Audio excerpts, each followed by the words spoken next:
I am an apprentice coach at Starting Strength Plano. I started in April of 2021 when it opened, and I've been here the entire time, loving it.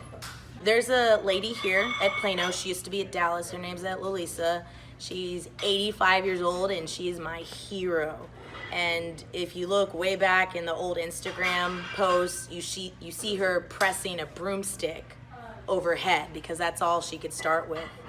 And one of the biggest things with her is being able to squat from a box with weight. Because, you know, at that phase of your life as a geriatric, it's all about independence. And I remember the first time she was able to do a box squat holding weight, it was like we won the lottery. You know, and as much as I love coaching kids and athletes, all of that to me was just, it was hugely profound. And that's what solidifies my conviction that starting strength is the way to go. My lifting history is pretty funny because I've only known starting strength my whole life. I first touched an actual barbell when I was 19 years old because my boyfriend at the time asked if I wanted to learn how to lift, and he gave me the first edition copy of Starting Strength to read. And that's how I learned how to weight train.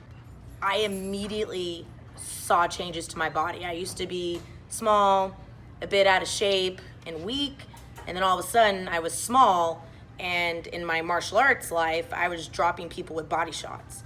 And I became incredibly explosive, and because there's a big stigma behind weight training in a lot of martial arts communities, they didn't understand that, oh, she's like put on muscle and she's gotten stronger. And I even had a karate sensei ask me, how does barbell training get you stronger?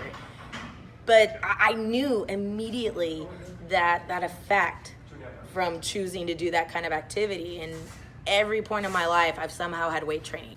I mean, you know, at one point I was like 125 pounds, squatting over 200 pounds, and I didn't even have a coach at the time. I was just reading the book, you know, and hopefully hitting depth each time. But now, since I've kind of gone past that competitive time in my life, and I've allowed my body to grow in weight, you know, I've now reached PRs of squatting 275 easily. I almost got a 285 deadlift, but my hook grip slipped when I was at the strength lifting meet, and I can now bench well over my body weight. And that's me not even still focusing exclusively on weight training. You know, I'm still doing other things. I'm still coaching and partaking in sports. So you see me in this 15-year time frame, the fact that I've grown tremendously as an athlete and a person because of starting strength. When I was looking at my current career, there were things that were very placid, and I knew I needed to grow. And especially with my skill set and what I have experience with, I knew that I needed to dive specifically into barbell training. And especially because I've always trusted the starting strength method. I'm a single mom. I have a 2-year-old daughter, and I was kind of at a crossroads regarding my career. I was substitute teaching in Plano ISD and also teaching martial arts part-time.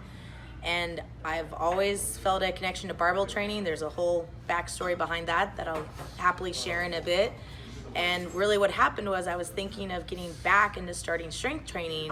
And so when I went to the website and discovered that Brent Carter was opening a Plano gym in addition to the Dallas gym, that's what actually inspired my drive to become a coach versus just a client. So I started the prep course because Brent Carter said part of being an apprentice, that's a requirement because you work through the brain aspect there.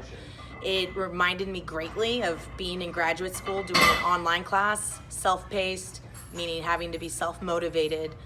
I loved it. It tied in everything I had learned in my undergrad with anatomy and physiology and some physics.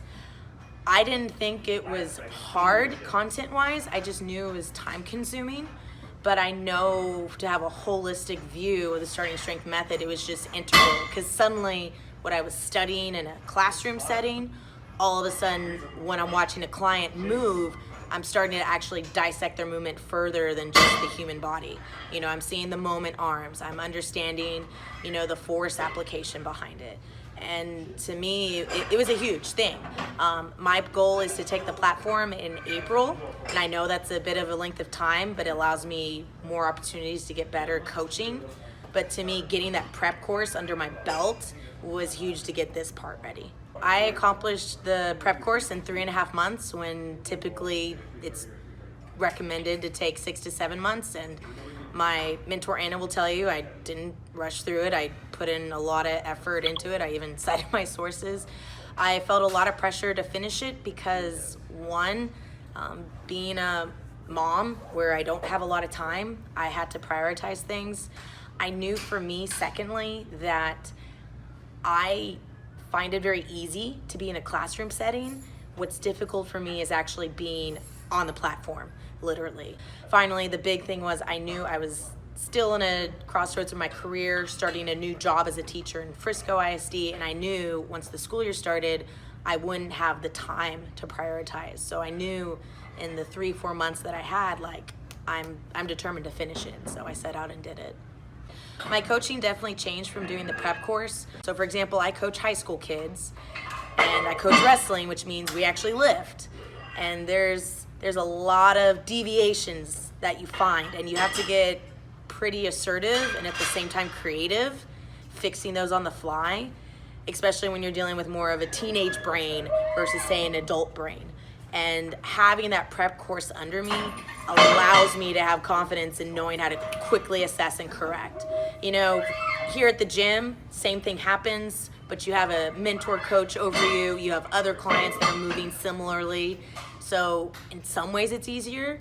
And what I appreciate is the fact that having done the prep course, it's allowed me to do it in other domains. Any apprentice is going to benefit from it because we're not going to talk about sliding filament theory here at the gym, but you need to understand why that occurs in muscle contraction to know force application. And while you won't talk about that with a client, you as the coach need to have that level of understanding. Else you're just kind of talking superficially. If you're wanting to become a coach, find people that are better than you. And I know that can be really intimidating because you may feel like you're a good lifter, you may feel like you're an expert in your own given discipline, but it is wonderful and humbling to have someone like Brent Carter or one of the mentors I've gone to work with, Christian Fox, who just on the fly can improve you like that. And as long as you have no ego, as long as you embrace the fact that they're there to help you excel as a coach, you're gonna thrive. You know, you don't want to be the only coach in a gym with no one else giving you feedback. And that'd be my suggestion for anyone wanting to do this.